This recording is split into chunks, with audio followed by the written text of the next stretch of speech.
If you are getting a P22C4 error code, this video is going to show you one practical solution to fix the error code at home. Use the Zeus app to scan your vehicle and see the error code P22C4. It indicates that the engine control module has detected a reference voltage that is not within the range from oxygen sensor number 2 pumping current trim circuit for bag 2. Here is a simple DIY method you can try to solve this problem. Method A, the oxygen sensor. This oxygen sensor is located right after the catalytic converter. Bank 2 is on the side with the cylinder number 2. Sensor number 2 is usually the downstream oxygen sensor behind the converter.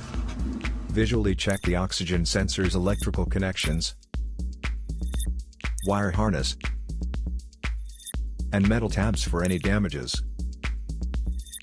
If the damages are found, then replace the oxygen sensor. If there is no damage found on the oxygen sensor, you would need to take your car to consult professional mechanics. So here is one of the most practical solutions to fix the P22C4 error code. After the repair, you can now use the Zeus app to clear the error code and tap the rescan button one more time to make sure everything is fine with your vehicle.